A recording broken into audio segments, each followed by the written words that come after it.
video speaks directly to the NDA, the National Defense Authorization Act, that was passed, that gives the U.S. military and the U.S. government the right to detain a person indefinitely. They can do it without charging you. You have no legal recourse. You have no legal representation in the end. You know, ultimately, in what is supposed to be a democratic, free society, that kind of law doesn't belong in our country. Working with the Amnesty International on a new video is totally apropos. I think it's one of the most important organizations in existence today, and the very simple reason being that Amnesty literally saved people's lives. So stand up, step out to the new sound. Stand up, step out to the new sound. The video itself we had a lot of fun with. We shot it at a prison where they actually shot Shawshank Redemption.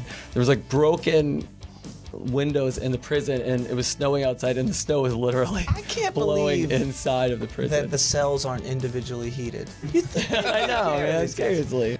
The idea was to not just beat people over the head with the politics of it. So our clever way of handling it was the band gets detained, some of our friends get detained, and puppets beat us up. And we didn't try very hard with our metaphor of puppets, you know, puppets of the man. They're actually puppets, but they're really cute. It's amazing to me how the second someone puts their hand up a puppet, it becomes alive, and you talk to it, and you'll be in a situation where you're like, "What are you thinking, buddy?" And then you're like, "You're just my friend's hand." All right, let's get back to work.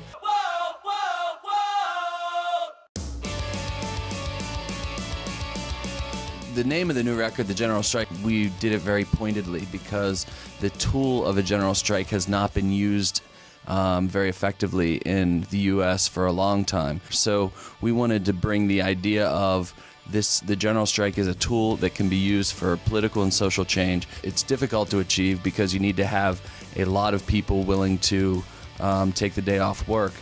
But if you can make it happen, real change can happen very quickly. In France, it's been used for very, very effective social change. In Oakland, California, they actually used the tactic of the general strike to shut down the ports in Oakland surrounding the Occupy Wall Street movement. And the point, of course, was to get across the fact that without people's labor, without people putting their time into work, the bosses can't make money. And so you're sending a message that people's labor matters.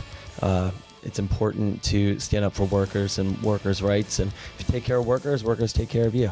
It might not be, you know, not going to your factory job, but it might be standing up to your boss at work and saying, you know what, the way you treat us, the way you speak around us, whether it's homophobic speech or racist speech that is in our day-to-day lives, and standing up to that and striking out against that, that is a real powerful statement that we can all make as individuals, and that is more of the metaphorical side of the general strike for us. And it's nonviolent, which is always good social change.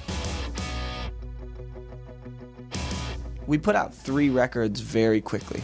Being on the major and then having everyone get fired right before a record comes out, and you don't really have any friends there, and we're looking around at each other going like, we've been in a band for 10 years at this point, putting out records with our friends, and we don't even know these fools. Like, what the hell is going on? You know, I think from that kind of created the knee-jerk reaction to go right back into the studio and do People Are the Gun for side 1, who were our friends.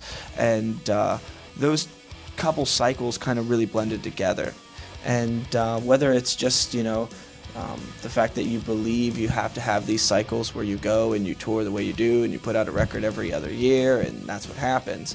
We kind of hit the pause button. We're like, can't we just enjoy this, that we've actually built something? And, you know, we took 2.5 years to make this record, and we worked really hard on making sure that it did good service to the anti-flag thumbprint that eventually, when we're all dead, is going to live longer than us, hopefully. So I think that you know, it came into us realizing that there aren't many bands that are saying what we're saying. There's certainly not many bands that sound the way we sound right now. And instead of trying to adjust that to fit maybe what's going on, let's just embrace it. And I think that this record probably sounds more akin to, I think, the records that defined us as a band. I was doing chats with people from Australia, and they're like, oh, so you have this studio, and they're like, so it's got like leather couches and fine books on the walls, and I'm like, no, it's a cinder block room with carpet on the walls, and it doesn't have a bathroom. So it's a studio in hole. Okay, let's be honest.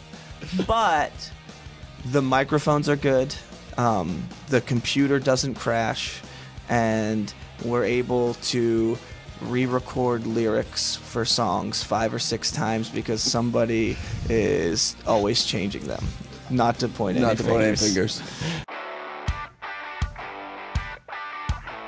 Joe Hill is someone that is very important to why Anti-Flag exists, and he's very important to a lot of things that maybe people don't know. You know, the 40-hour week is a direct result of the work that he put in, singing songs and writing poetry and organizing a labor movement. I had these lyrics about Joe, and some of them were things that he had written, and some of them were me stealing things that he had written. And it was like, how can we make this fit with this record and these ideas that we're trying to get across?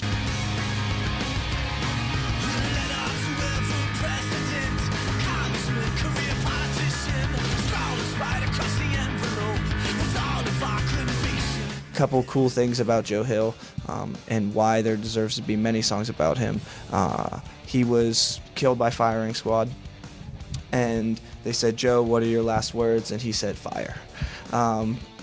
Billy Bragg ate his ashes. Yeah, he was cremated. And his ashes were distributed amongst the International Workers of the World headquarters. And Billy Bragg met some people who had Joe Hill ashes, and they poured them into a little cup, and he drank them with some water.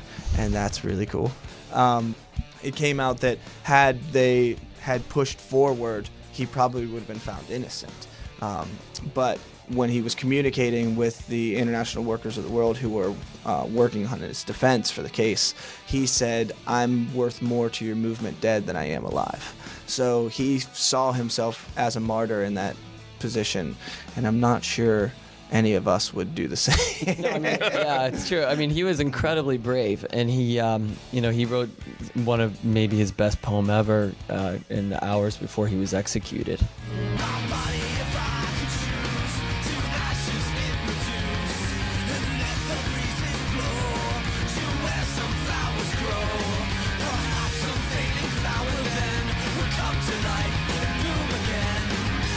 I think in a way that was Joe Hill's final middle finger to the powers that be, you know, because he wrote this incredible poem under those kind of circumstances, which he was just basically saying to them, I'm not afraid of you.